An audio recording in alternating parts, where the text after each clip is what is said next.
Hello everyone, I am Demented Kirby and welcome to my channel, the Commander Tavern. The Commander Tavern is a channel dedicated to my favorite Magic the Gathering format. A Flight is a series where I review the latest released or upcoming set for any and all cards that might have some form of impact in Commander. These episodes will be done under the assumption that you've already seen all of the cards in the set and isn't meant to be a spoiler video. This video is my own analysis on the cards I feel are most useful in the Commander format.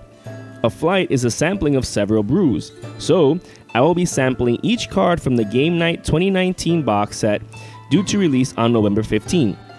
This box set is composed entirely of reprints except for 5 signature cards for each deck. Half the reprints are from Core Set 2020. This Flight will be a very short one since there are only 5 cards to evaluate for the Commander format. Highcliff Felidarm is a 5/5 cat beast with vigilance for 5 generic and 2 white mana. It has a wordy ability, so it just barely passes the vanilla test. Its ability reads, whenever Highcliff Felidarm enters the battlefield, for each opponent, choose a creature with the greatest power among creatures that player controls. Destroy those creatures. For 7 mana, you get to destroy the strongest creature each opponent controls. It might seem overcosted, but it can do wonders in the right deck. If you have a blinking deck like Brago King Eternal or Rune of the Hidden Realm, then you can easily abuse its ability. You can even use it in a Reanimator deck that cycles its creatures between the graveyard and the battlefield like Carador Ghost Chieftain. If your deck generates a ton of mana, then maybe you can include it in your Chulane Teller of Tales deck. On that note, if you're interested in building around Chulane, you can follow this link above to the first video released on my channel showcasing a deck tech on him. Back on topic. You can also include it in your Arabo Roar of the World Cat Tribal, since it is a 5/5 with vigilance and Arabo can make it even more dangerous. Sphinx of Enlightenment is a 5/5 Sphinx with flying for 4 generic and 2 blue. It has a wordy ability, so at least it passes the vanilla test. Its ability reads, whenever Sphinx of Enlightenment enters the battlefield, target opponent draws a card and you draw 3 cards. I wouldn't consider this an amazing creature in a vacuum, but it can definitely be used for politicking. You draw 3 and then an opponent who could be your friend for a moment can draw 1. That being said, your opponents don't even need to draw a card. If you control a Notion Thief, then you're essentially drawing 4 cards off of it. Or maybe you could take advantage of their draw. Maybe you have Consecrated Sphinx in play. So when target opponent draws a card, you draw 2, essentially drawing you 6 cards for 6 mana. That sounds much better. Similar to Highcliff Felidarm, this Sphinx can be abused with commanders that blink, bounce, reanimate creatures. It could also be combined with cards that care about you drawing, like Kaidel, Chosen of Krufix, Niv-Mizzet Parum, Niv-Mizzet the Firemind, the Locust God, or even cards like Toothy Imaginary Friend. Calculating Lich is a 5/5 zombie wizard with menace for 4 generic and 2 black. It has an additional ability, so at least it passes the vanilla test. Its ability reads, whenever a creature attacks one of your opponents, that player loses 1 life. This is an amazing ability that incentivizes opponents to attack each other. Not only that, but if one of your opponents gets too far ahead, this really hurts them for being the arch enemy. With cards that force combat while also protecting yourself, that can really make an impact. For example, running this alongside Angel's Trumpet and Koskin Falls makes it so that opponents need to attack in order to not get pinged, but at the same time can't attack you unless they want to be taxed for it. Calculating Lich also goes great with Disrupt Decorum. Goading all creatures you don't control means that you are safe from combat damage while also forcing all of your opponents to attack each other with all their creatures.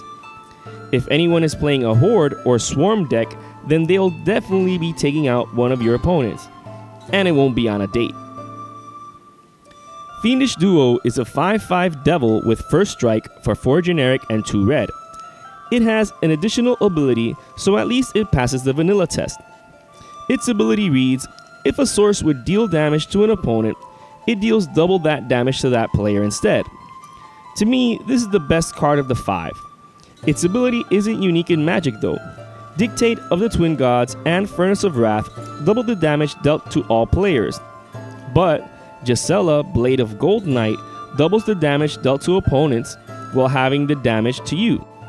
When combined with Gisela, Fiendish Duo make it so that the damage dealt to your opponents is quadrupled.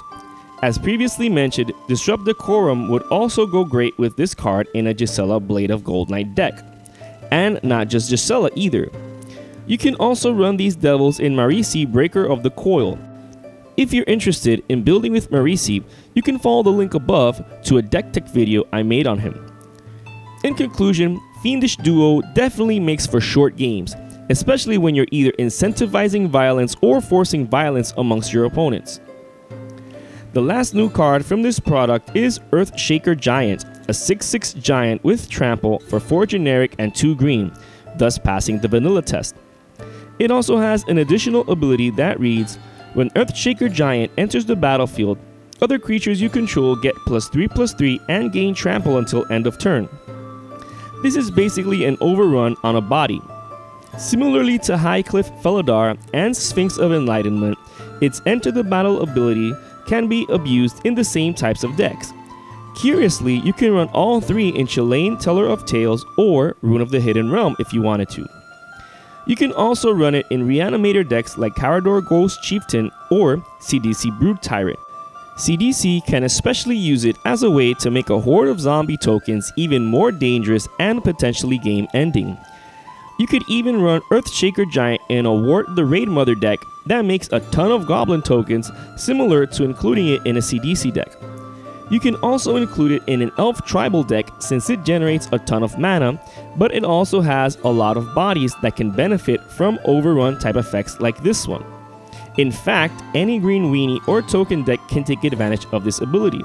Since it has an Enter the Battlefield ability, you can bounce it in many mono-green decks with cards like Erratic Portal or Temur Sabertooth to further the advantage of having this card. With the card analysis completed, I would like to briefly mention the cards per se. When watching the promotional video for Wizards on this product, the video where they also discuss the Throne of Eldraine bundle, the Unsanctioned box set, and the mystery boosters, the cards are foiled and pretty much already pre-warped. They were out of the box for the duration of the video, which wasn't very long, and already the cards were curled. This is a bit worrisome since, as the recording of this video, the only way to obtain these cards is via this product. Unlike the previous Game Night product where no cards had any foil treatment, this one does for these 5 cards.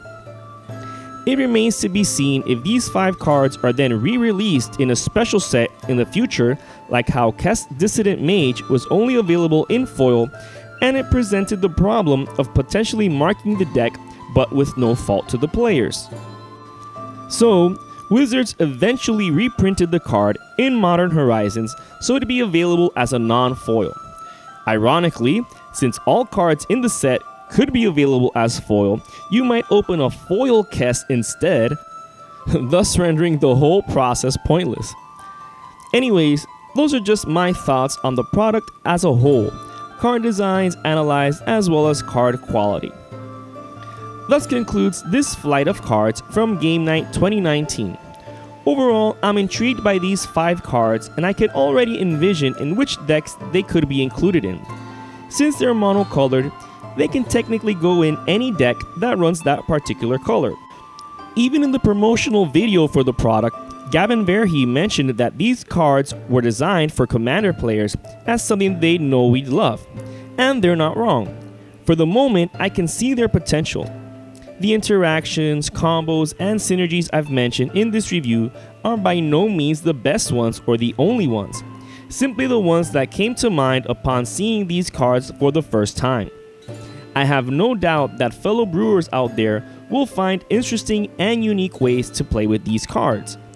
Overall, I appreciate Wizards catering more to the Commander crowd since we can basically acquire any card from any set from any product for use in Commander until the Rules Committee bans them, whether the products are for Eternal formats, Modern, or Standard.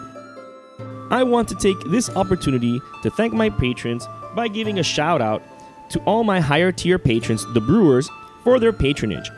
I also want to thank all those who've liked, shared, commented, and subscribed so far to my channel. My continued growth is thanks to your support.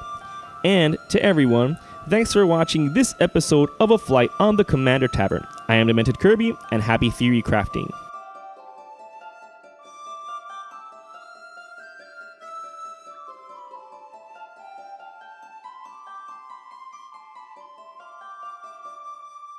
You